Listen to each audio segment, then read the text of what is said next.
The book that I want to review today is called The Eighth Habit by Stephen Covey. And Stephen Covey is an amazing guy. Passed away, but left the world with some incredible books on basically, how to run successful organizations, how to have a successful life, really. So his most famous book is the 7 Habits of Highly Effective People, which I've read, but I actually like this book better. It's called The Eighth Habit. And it's a follow-up on that, and I really enjoyed this book.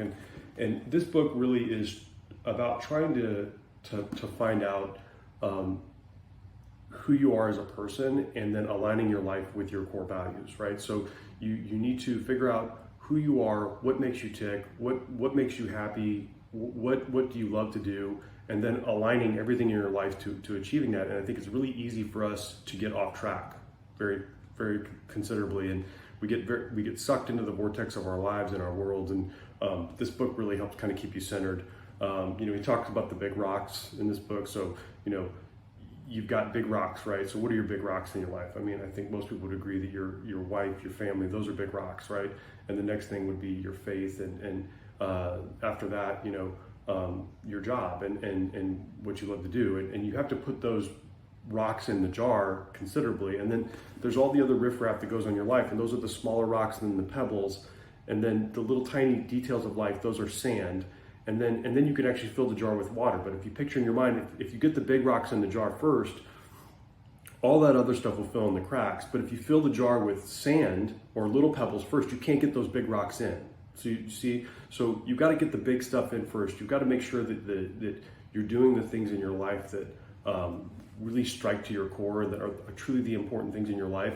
And then all the other stuff will fill in the cracks. But if you do it in reverse, you can't do it that way. And I really love this book. He talks about, doing more things faster is no substitute for doing the right things more often. I think, especially me, I definitely am someone who strives for efficiency, but it doesn't make sense to be doing more and more of the wrong things. You want to make sure that you spend as much time thinking about doing the right things. And he talks about true north, making sure you have this moral compass, right? That's true north. So you always want to be pointing your life and all your energies in the direction of the things that you should be doing. Another quote he has in here is, with people, fast is slow and slow is fast, right? So you can't rush people, you can't rush relationships, but that's really what drives a lot of the success of our lives is, getting a life that's aligned with your core. First off, finding out what your core values are, right? Second off, spending the majority of your days focusing on doing the things that are aligned with those values, and continually reassessing it, right? And kind of putting it through that test over and over again. But I really love this book, Eighth Habit, highly recommended.